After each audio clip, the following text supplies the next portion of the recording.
light within my heart, light within my thoughts, light within my words. May one and all and everything, blessed and loved, ever be. Welcome.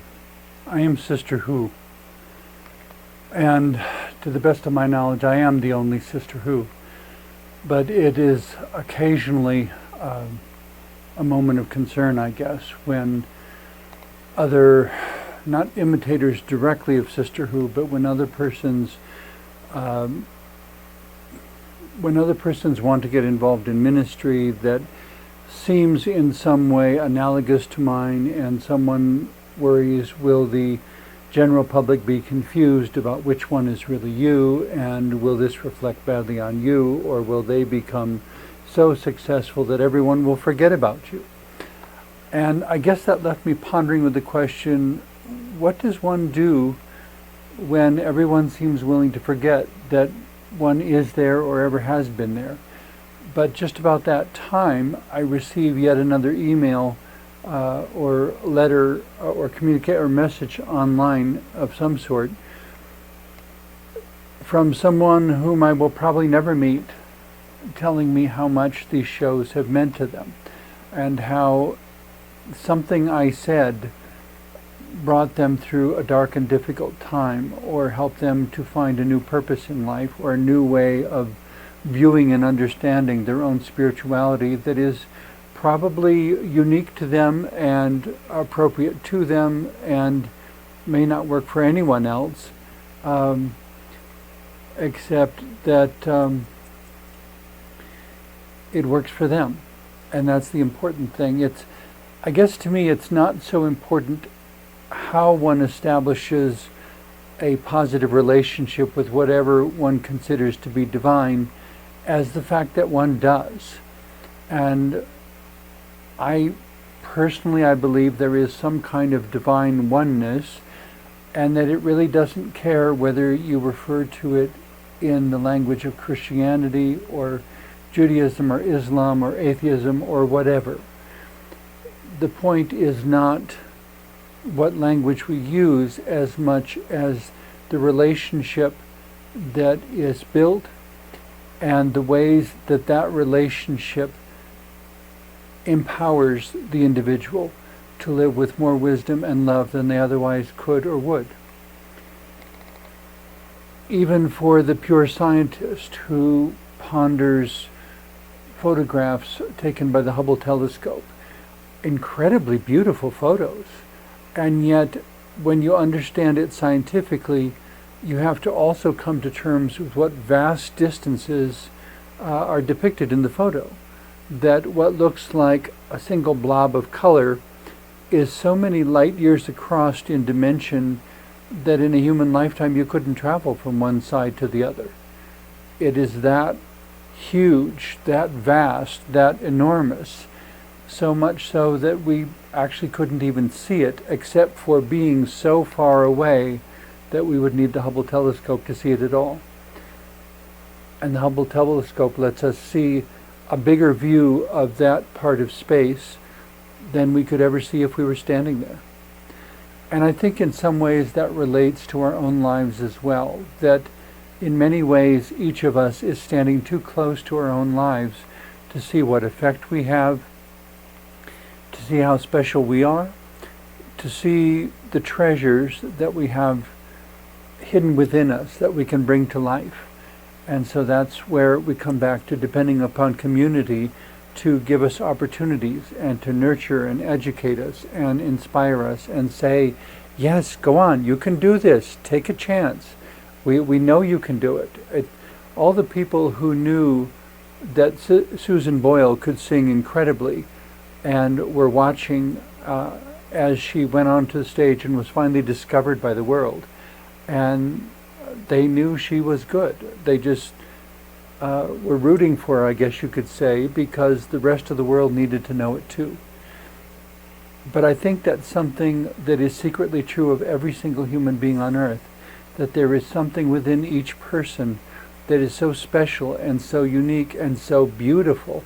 If only other people could see it, if only other people could hear it or know it or whatever way that particular gift is going to be expressed. It could be mechanical engineering, it could be anything. But to find that gift within each individual and bring it out to where it can be shared. And so it leaves me with this question, what if everyone forgot about me? What if the only people who appreciated my shows were people in other countries, and everyone in the area where I live simply looked the other way, which in a way is kind of what's happened over the last 5 years, that as I have become more known around the world through the internet and the medium of these videos, and through my newsletters and other writings, and now I'm even in a doctoral program where this unconventional ministry is becoming the focus of the doctoral, will probably be the focus of my doctoral dissertation. Which I guess by saying that I'm kind of stamping this particular episode in time, which usually I try to avoid that so that you can play these over and over forever. But I guess in that sense, after I complete my doctoral dissertation, which I believe I will do, that people will be able to look back at this just like watching that video of the first time Susan Boyle ever performed on a stage in front of a television audience and was recognized and so forth, to remember the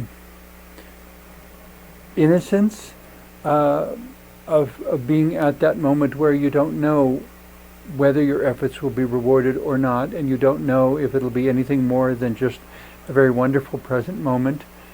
And then years later you look back and say, wow, I had no idea that all of this would happen. But in order for all that to happen, we have to get through the difficulties of the present moment. And sometimes present moments are very dark and difficult. When I was in a doctoral program and the professors were unable to relate to my autism, and I wound up getting dumped from that initial doctoral program, which thankfully I'm getting 100 times more support in the doctoral program I'm in now.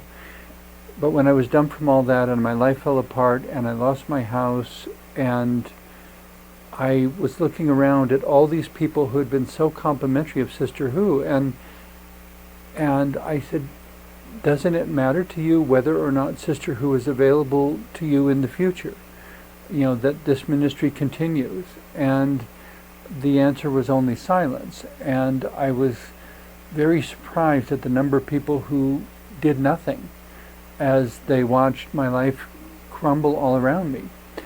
And yet through that time, I knew that there were hundreds, perhaps thousands of people around the world watching my videos, and some people reading my newsletters online and so forth, who assured me over and over again that their lives would not be where they are if it hadn't been for Sister Who. And I would just humbly say, well, thank you, I had no idea, but I'm very glad that I could contribute something positive to your life.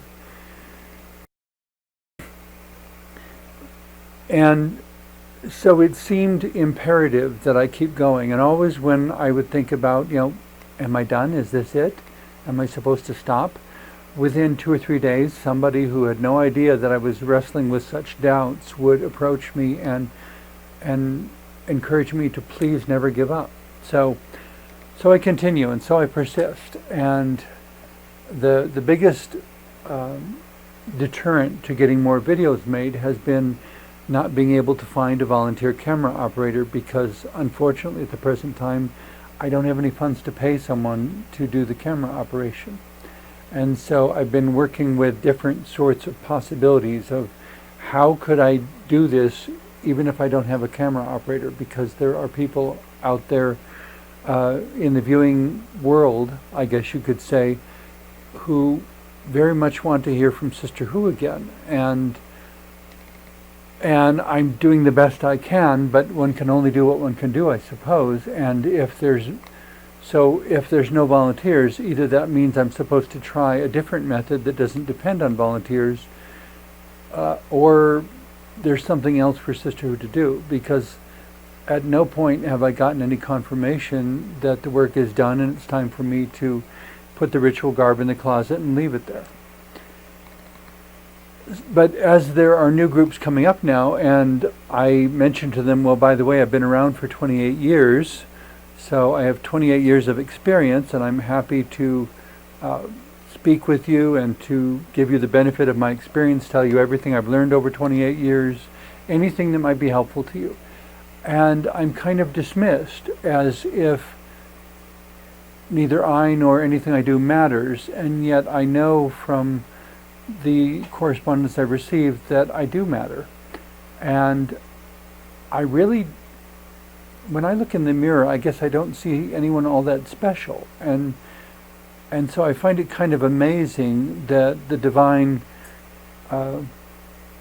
would use someone like me to do what has happened, I guess, or what has been reported to me as happening, and I'm not questioning it. I'm just saying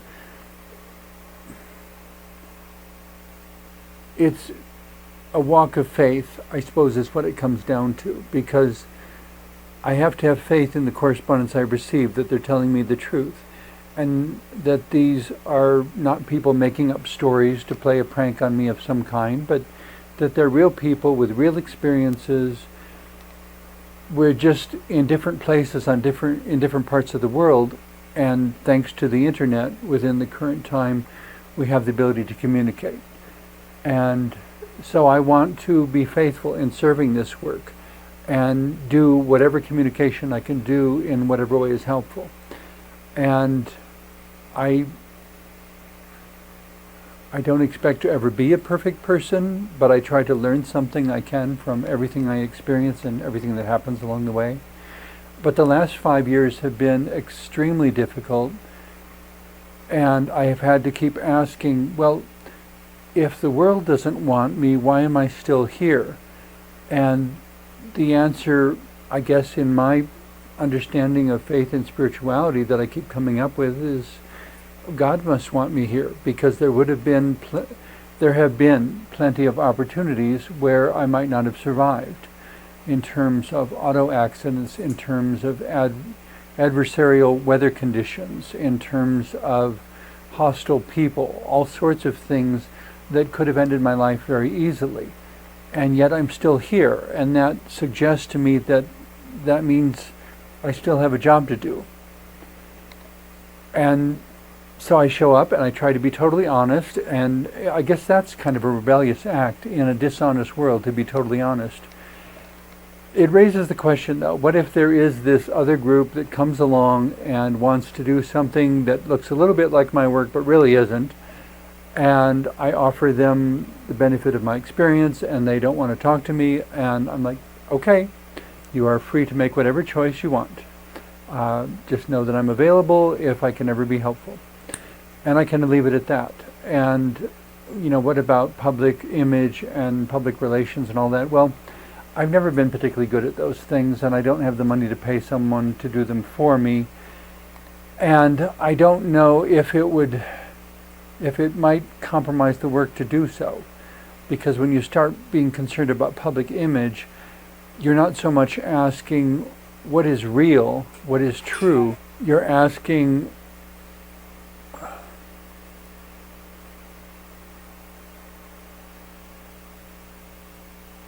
what does the public want to see? What would generate the most profit? What would generate the most viewers? What would generate the highest ratings? And as I've said so many times, when money becomes the measure, community always suffers. I think there is so much more to be gained by each of us finding the courage and the strength to live with integrity and to be honest with each other, rather than creating all these elaborate games that revolve around profit and money and, in effect, misrepresenting oneself, trying to present something or an image or a public persona that is more incredible and more perfect than you or I will ever be. I don't know that we necessarily empower ourselves by doing that. It would seem to be much more empowering, in my opinion, to figure out exactly who and what each of us is, and then to explore what is the most we can do with that. And, without needing to represent it as something better or more perfect or more eloquent or more beautiful or more whatever than it is. My faith in divine creation, I guess, is that each person is made with something wonderful and beautiful inside of them. And we don't need to find anything more wonderful and beautiful than what is really there. But so many people go through life without ever finding it. And treasures pass out of human reach as people die, and whether from old age or whatever other cause, treasures pass out of reach, undiscovered and untapped. And there is so much more that could be. And it doesn't need to be perfect, it just needs to be honest and true and shared. It's not about hoarding one's gifts or hoarding one's ability, or I won't sing for you unless you pay me how many thousands of dollars. It's about doing all the good that one can while one is here. And if there are other people who think they can do good as well, well, then there's more people doing good, isn't there? And if the way they do good is managed or marketed in such a way that it negatively impacts me, then I guess I would have to question whether that's really something to be concerned about. Because if it negatively impacts me, either I'm not doing the work that I should be doing, or they're attracting an audience that I wouldn't, or they're enabling a societal system that really has no place for Sisterhood anyway. I am not here to serve any particular societal system. I am not here to serve any public relations campaign. I am here to use symbol and metaphor to nurture the personal and spiritual growth of others in any way I can. Other groups may choose to use satire, spoof, and parody. I specifically choose not to use those devices because, number one, I'm not terribly good at them, but I'm not sure it's really empowering. And there are times where people try to make jokes and everyone is supposed to laugh.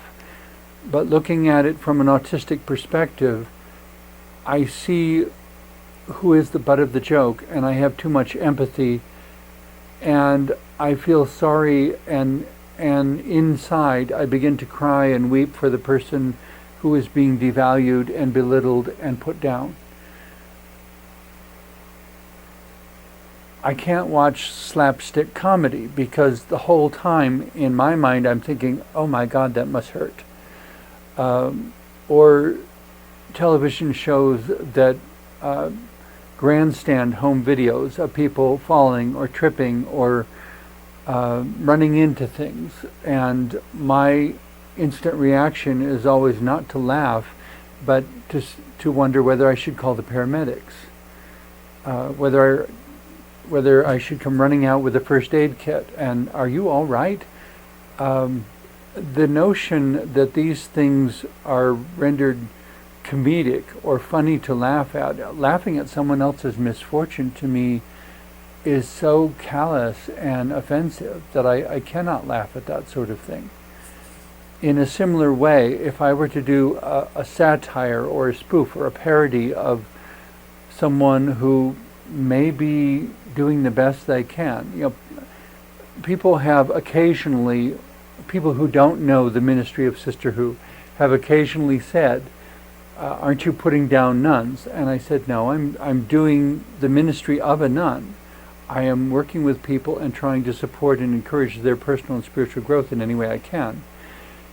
I was discussing this with someone online the other day, and I finally just said, I am not a spoof or a satire or a parody of a nun any more than a zebra or a donkey is a spoof or a parody or a satire of a horse. They are different species suited to different tasks, having different abilities, and having different limitations, so that there are things a horse will do that a donkey will never be asked to do. And there are things that a horse will do that a zebra will never be asked to do. And in the similar sort of way, there are traditional nuns, there are modern nuns, there are everything in between. There are nuns of all different religions, in fact. Each one needs to follow the calling of his or her heart, because what matters is not the gender, not the religion, but the spiritual service. And so to look at someone who is simply different and say that is a spoof or a parody or a joke, I mean, that's kind of what they said about the platypus when the platypus was first discovered in Australia. What kind of a joke is this? Well, the platypus, as it turns out, is one of the most amazingly evolved creatures on the planet.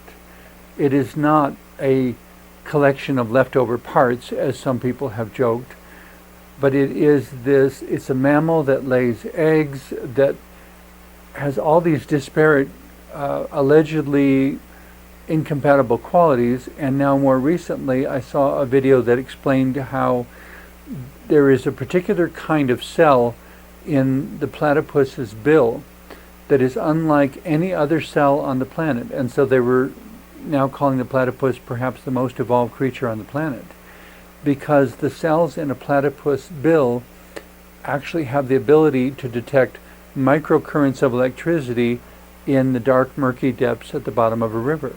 And it's because they can detect those microcurrents that they can find the smaller crustaceans that they consume as food. They're not using their eyes, they're not using their nose, they're using these very unique kinds of electromagnetic or electrical energy detecting cells that are in their bill. It's really quite amazing, and I can't imagine that we understand more than just the tiniest bit of what's going on there. But the platypus was considered a joke at the beginning because no one had ever seen one. It was completely different, and it defied all the usual rules that the scientists had written. Well, my existence probably defies a lot of rules also. But I don't think that's necessarily a bad thing if one can see it as an opportunity to grow. And if somebody else decides to take a ministerial work in a different direction, and if they choose to use satire or parody or whatever it is they decide to do, if that's their calling, then I guess they should do it. I just hope that they apply enough thought and effort to make it a genuinely constructive contribution, rather than allowing people to be hurt under the intention of entertaining an audience of some sort. That if one is called, for example, to do slapstick comedy, to do it in a way that does not injure the person on the receiving end, to do it in a way that is somehow entertaining and yet not in a way that actually does harm. I mean, it's that basic rule of first do no harm. Loving someone, being with someone, finding a reason to laugh should not be about somebody else's misfortune or pain. It kind of reminds me of that song recorded by the music group Peter, Paul and Mary. Don't laugh at me, don't call me names, don't get your pleasure from my pain. In God's eyes, we're all the same. Someday we'll all have perfect wings. Referring to the whimsical projection of us all going to heaven and becoming angels and having wings after we die and so forth, which I suppose is somewhat of a Christian phenomenon, but probably not entirely. But in any case, as usual, I'm sure I rambled over a whole lot of different subjects here, but I guess the bottom point that I would want to summarize as we wind things up at the end of this episode is that if someone else starts doing something similar to what you're doing, Don't worry about it, because you don't have anything to prove to anyone. You just go on being the wonderful person whom you are, shining your light in whatever way you can, helping whomever you're able to help, taking advantage of whatever opportunities cross your path. And know that no matter how successful or unsuccessful the other person is, it doesn't matter, because we're not in competition. Every single person on this planet is unique. Nobody's competing for being the best of one thing, because there isn't one thing for us to all be the best of. We need to be the best selves that we can be. And there's only one Sister Who, so I'm not in competition with anyone but myself. And in that sense, I want to be better and better each day. A little wiser, a little more intelligent, a little more loving, and a little more tolerant of people who may be way at the beginning of their journey, way at the beginning of their growth. And to be supportive of them, but not to meddle, to let them grow in and learn in whatever way is appropriate to them. And if there's anything I can do to help any of you, please feel free to contact me through the website identified in the closing credits of the show. Thank you very much for watching. And now may you be blessed with love and peace in the pursuit of your own dreams and in all your dealings with the diversity of humanity around you. Amen.